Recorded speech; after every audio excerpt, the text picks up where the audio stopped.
falamos antes, é uma aula um pouco longa. Estamos falando do capítulo 2 do livro Paixão pelas Almas de Oswald Smith. E esse capítulo fala sobre a responsabilidade do avivamento. Nós vamos prosseguir com essa aula, ainda falando um pouco sobre o iluminismo e trazendo também algumas questões bíblicas que precisamos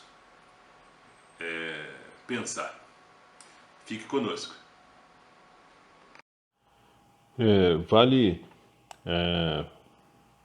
falar que isso aqui é um resumo, né, dessas correntes filosóficas. Não posso dizer que é a única definição, né, dessas correntes. É claro que o que elas acreditam, o que elas propõem, são muito mais questões, né, que influenciam a nossa sociedade, influenciaram a sociedade na época, para que nós pudéssemos esmiuçar cada corrente filosófica. Nós estaríamos tomando muito mais tempo, que não é o objetivo da nossa aula, ok?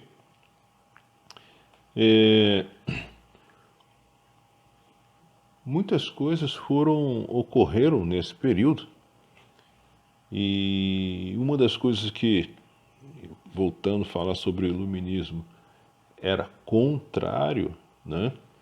Era contrário ao absolutismo,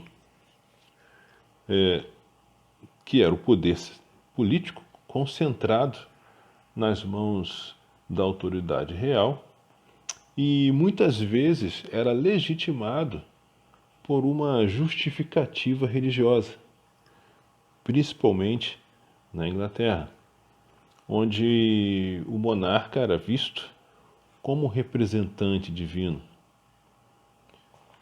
Mas os iluministas, eles acreditavam que a fé não poderia interferir ou legitimar os governos da época.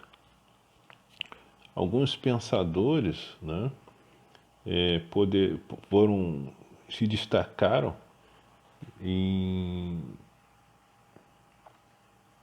tratados, até mesmo em pensamentos, né, que eles expressaram em relação a esse poder político. Nós vamos citar alguns. O primeiro que citarei é John Locke, na Inglaterra. Ele escreve o Tratado sobre o Governo Civil, onde o homem teria alguns direitos naturais, como a vida, a liberdade e a propriedade. Olha de novo, se você for lá na nossa Constituição, isso também está escrito. No entanto, os interesses do indivíduo não poderiam ameaçar os direitos do seu próximo. E aí qual é a solução?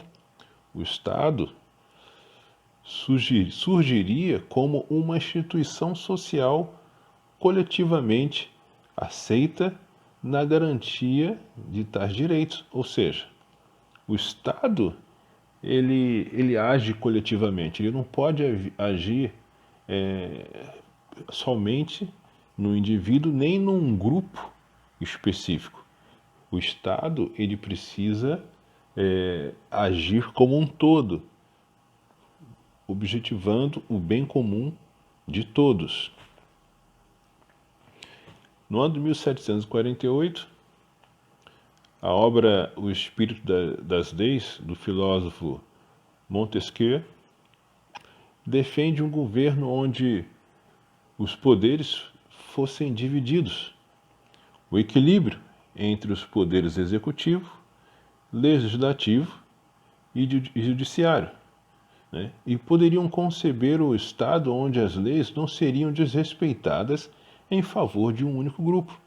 De novo, nós temos visto isso, né, nas notícias, que tende de se haver um equilíbrio entre os poderes executivo, legislativo e judiciário. Mas aqui no Brasil é complicado as coisas, a corrupção. Bom, isso é uma outra coisa. O que nós estamos aqui mostrando é que a influência do iluminismo em nossa sociedade, né, ela começou, ela é real, e essas ideias começaram, né, a partir do século XVIII. Voltaire, francês também, ele, segundo esse pensador, ele coloca que a interferência religiosa nos assuntos políticos estabelecia a criação de governos injustos e legitimadores dos interesses de uma parcela restrita da sociedade. É muito perigoso, né, nós voltarmos a essa influência religiosa. É por isso que é dito muitas vezes o Estado é laico. Por que o Estado é laico? Porque o Estado, ele não pode se misturar com a religiosidade. E aí é muito claro, nós devemos deixar isso bem claro, que não é questão da fé individual, né? É uma questão religiosa. A fé individual é outra coisa. Um outro importante pensador do movimento iluminista foi Rousseau, e ele criticava a civilização ao apontar que ela expropria a bondade inerente ao homem. Para ele, a simplicidade e a comunhão entre os homens deveriam ser valorizadas como itens essenciais na construção de uma sociedade mais justa. Então, o que ele procura dizer seria como se fosse todos deveriam ter direitos iguais, né? E nós sabemos que, infelizmente, na nossa sociedade isso não existe, né? Apesar de que Jesus Cristo pregava isso também. O objetivo é mostrar, irmãos, que todos esses pensamentos, né, essas correntes filosóficas, tudo isso que hoje ainda permeia a nossa sociedade, tem origem lá no século XVIII e tem, né, o seu início, né, também no momento de avivamento espiritual. Ou seja, se foi possível haver um avivamento espiritual naquele período, com todos esses pensamentos permeando a sociedade, questionamentos, uma série de coisas, por que não hoje? Nós precisamos estar acima de todas essas coisas. Na verdade, John Wesley estava acima de todas essas coisas. É isso que Oswald Smith tem tentado nos mostrar. Ele não estava preso, ele não estava perdido, né, em volta, ou em torno, ou por dentro, né, de todos esses questionamentos da sociedade. Ele não estava alheio, mas havia um foco, né, de John Wesley. John Wesley, Oswald Smith, desculpa, no seu livro Paixão pelas Almas, eu vou ler uma coisa que ele cita, que é o seguinte: ouça, quantas das nossas congregações estão semi-vazias, com metade de seus bancos desocupada, domingo após domingo? Quão numerosa é a multidão de pessoas que jamais entrou na casa de Deus? Quantas igrejas têm cultos de oração no meio da semana, frutíferos e prósperos, cheios de crentes? Onde está a fome das coisas espirituais? Isso é algo que Oswald Smith estava questionando já fazem mais de 10 anos atrás. E como está nos nossos dias hoje? O que tem acontecido? O que tem acontecido domingo a domingo? Quão numerosa, né, é a multidão de pessoas que jamais entrou na casa de Deus? Será que elas querem realmente entrar na casa de Deus? Quantas igrejas têm cultos de oração no meio da semana, frutíferos e próprios? E assim, não significa que é somente dentro do templo, mas também nas suas casas. Nós precisamos pensar sobre isso. Mateus capítulo 24, verso 10 a 14, Jesus Cristo fala o seguinte: naquele tempo, nos últimos tempos, muitos ficarão escandalizados, trairão e odiarão uns aos outros, e numerosos falsos profetas surgirão e enganarão a muitos. Devido ao aumento da maldade, o amor de muitos esfriará. Mas aquele que perseverar até o fim será salvo. E este evangelho do reino será pregado em todo o mundo como testemunho a todas as nações, e então virá o fim. Mensagem do nosso Senhor Salvador Jesus Cristo. Nós estamos num momento parados, né? A sociedade em si, com essa pandemia, nós estamos parados, né? Impossibilitados muitas das vezes de nos locomovermos como anteriormente fazíamos. Porém, como nós nos locomovíamos anteriormente? Qual era o nosso foco? Qual era o nosso pensamento? Será que eu olhava à minha volta e entendia, né, o chamado, o propósito de Deus para a minha vida e para a sociedade? Será que eu estou olhando, né, para os bancos vazios da minha igreja e olho e entendo que é responsabilidade minha?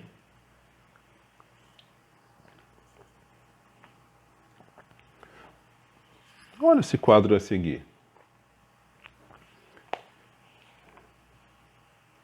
O Oswald Smith também cita, né, um pregador, John Smith, e uma frase atribuída a John Smith faz o seguinte: estou resolvido a conquistar almas, pela graça de Deus. Sou enviado para desviar os homens das trevas para a luz e do poder de Satanás para Deus. Você se vê assim? Enviado a desviar os homens das trevas para a luz e do poder de Satanás para Deus? Eu preciso fazer essa pergunta para mim mesmo. Mas você precisa fazer essa pergunta para você também. Como você tem se visto? A responsabilidade pelo avivamento é de quem? Será de quem? Minha? Sua? Nossa? Ou será de outro? T. Taylor diz o seguinte: não sei como gastam seu tempo ou se continuam fazendo um trabalho rotineiro sem que haja fruto algum. Se isso me acontecesse, eu chegaria de pronto à conclusão de que estaria fora do lugar apropriado. Irmãos, eu faço esse questionamento na minha vida. Eu preciso dar frutos. Eu preciso frutificar. Eu não posso simplesmente entrar numa igreja num domingo ou ter as atividades religiosas, fazer isso, fazer aquilo, cantar louvores e não dar frutos. Frutos para Deus, não é frutos para mim. Jesus Cristo nos deu uma ordem. Portanto, vão e façam discípulos de todas as nações, batizando-os em nome do Pai, do Filho e do Espírito Santo. Ensinem esses novos discípulos a obedecerem a todas as ordens que eu lhes dei. E lembrem-se disso, estou sempre com vocês até o fim dos tempos.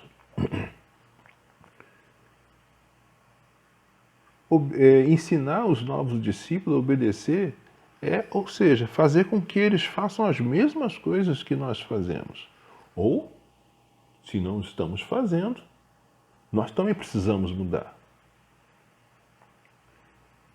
Nós estamos num período de pandemia e tem pessoas morrendo. Tem multidões morrendo. E o que isso suscita em nós? Algum interesse amoroso? Questiona Oswaldo Smith.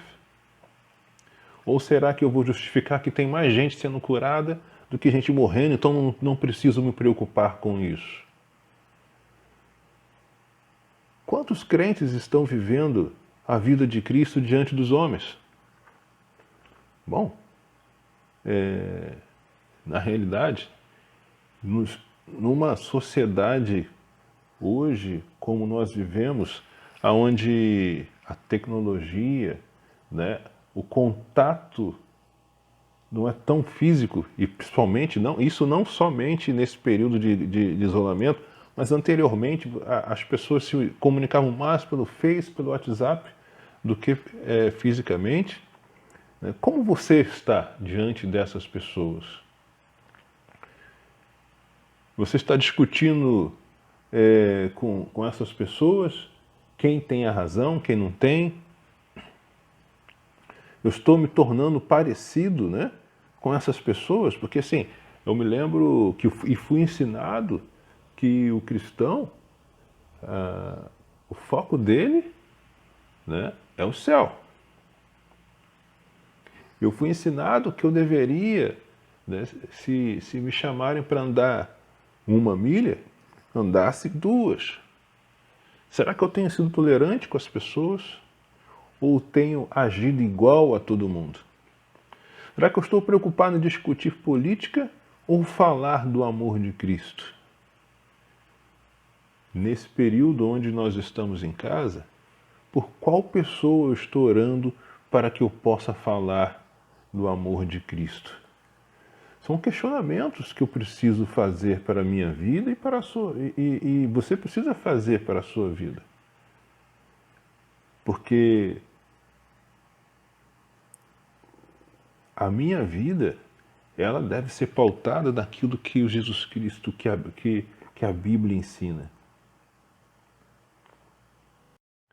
Irmãos, não é fácil assumir essa responsabilidade pelo avivamento. Mas a minha vida, ela precisa ser confrontada pela palavra de Deus. Em Jeremias 23, 24 e 29, diz o seguinte: poderá alguém esconder-se sem que eu veja? Pergunta o Senhor. Não sou aquele que enche os céus e a terra? Pergunta o Senhor. Não é a minha palavra como o fogo? Pergunta o Senhor. E como um martelo que despedaça a rocha? Eu sirvo a um Deus de poder. Eu sirvo a um Deus onisciente, onipotente, onipresente. Eu sirvo a um Deus que cumpre aquilo que Ele diz e espera que eu obedeça às suas ordens. Muitas vezes eu quero que esse Deus haja contra o outro, mas na verdade o que Ele está falando, né, é para todos. Não tem ninguém pode se esconder. E Ele olha, Ele sabe aquilo que está dentro de nós. Em Efésios capítulo 6, versículo 15 a 17, Paulo, ele nos aconselha, ele nos anima, ele nos incentiva a termos os pés prontos para pregar o Evangelho. o evangelho da paz, não da guerra, não da discussão, mas o evangelho da paz, o evangelho de Jesus Cristo. E quando vêm as provações, eu devo usar o quê? O escudo da fé, com o qual poderei apagar as setas inflamadas do maligno. Muitas das vezes nós somos atacados para que nós falhemos, né? Para que nós cedamos às dificuldades, às nossas fraquezas e até não darmos testemunho do Evangelho do Senhor Jesus Cristo. Mas para isso ele também aconselha para nós usarmos o capacete da salvação e a espada do Espírito, que é a palavra de Deus. Não é a minha palavra. A minha mente deve estar ligada em Jesus Cristo. Não é a minha resposta simplesmente que vai convencer alguém, mas é a palavra de Deus. A palavra de Deus, ela deve ser empregada de forma sábia para a salvação do outro. Hebreus capítulo 4, 11, 12. Portanto, esforcemo-nos por entrar nesse descanso, para que ninguém venha a cair, seguindo aquele exemplo de desobediência, como muitas das vezes o povo de Israel fez, e como muitas das vezes ainda nós temos pecado e falhado com Deus. E ele continua: pois a palavra de Deus é viva e eficaz, e mais afiada que qualquer espada de 2 gumes. Ela penetra a ponto de dividir alma e espírito, juntas e medulas, e julga os pensamentos e intenções do coração. Como está a sua intenção para com Deus? Como tem estado a sua intenção para com as pessoas? A minha vida deve ser confrontada com a palavra de Deus. E para terminar, Isaías 55, 11. Assim também ocorre com a palavra que sai da minha boca. Ela não voltará para mim vazia, mas fará o que desejo e atingirá o propósito para o qual a enviei. A palavra de Deus é bem clara em relação àqueles que de fato querem seguir a Jesus. Não aqueles que querem estar numa igreja ou fazer parte de uma comunidade eclesiástica. Não. Ela fala daqueles que querem seguir a Jesus. Fazer parte de uma comunidade eclesiástica não te garante uma vida com Deus. Pode te garantir uma vida agradável, com amigos, com relacionamentos saudáveis, mas não te garante uma vida com Deus. O que te garante a vida com Deus é o fato de você estar seguindo a Jesus. E nós seguimos a Jesus, para seguirmos a Jesus é uma decisão de fé. Assim como a Escritura diz que a fé é a certeza daquilo que esperamos e a prova das coisas que não vemos, pois foi por meio dela que antigos receberam um bom testemunho. A fé não é para que você receba coisas de Deus. Tenho fé que eu vou receber isso, tenho fé que eu vou receber aquilo, tenho fé que Deus vai me abençoar, Olha, tudo isso Deus pode e faz dentro daquilo da sua vontade. Mas a fé é para que você alcance bom testemunho. A fé é para que você creia que Deus estará te sustentando, mesmo nesse período de coronavírus. A fé é a certeza de que, ainda que eu não resista ao coronavírus, eu estarei com Deus na glória. Isso é fé. Quantos irmãos, né, eu já presenciei pessoas, na realidade, que passaram um momento da sua vida onde aquilo que eles sabiam, tinham certeza, eles estariam com Deus, estariam com o Pai. E eles não reclamaram. Eles estavam contentes de estarem indo se encontrar com Deus. Vi pessoas assim. Como estou diante de Deus? Isaías 55, 6 e 9 diz o seguinte: busque ao Senhor enquanto se pode achá-lo. Clame por ele enquanto está perto. Que o ímpio abandone o seu caminho e o homem mau os seus pensamentos. Volte-se ele para o Senhor, que terá misericórdia dele. Volte-se para o nosso Deus, pois ele perdoará de bom grado. Deus fala: os meus pensamentos não são os pensamentos de vocês, nem os seus caminhos são os meus caminhos, declara o Senhor. Muitas pessoas têm buscado caminhos com sabedoria humana, caminhos de homens. Caminhos de homens não são caminhos de Deus. Assim como os céus são mais altos do que a terra, também os meus caminhos são mais altos do que os seus caminhos, e os meus pensamentos mais altos do que os seus pensamentos. Glória a Deus. Louvado seja o nome do Senhor Jesus. Irmãos, é uma decisão de fé, é uma responsabilidade que é minha e sua, se você assim quiser. Uma responsabilidade do avivamento. Confronte sua vida com a palavra de Deus. Tome a decisão de estar ao lado de Jesus Cristo. Tome a decisão de romper com esse ciclo mundano que hoje nós vivemos. Vamos viver os pensamentos de Jesus Cristo. A responsabilidade pelo avivamento é minha. Você também quer que seja sua? Deus abençoe a todos. Obrigado por esse momento e a paz de Cristo.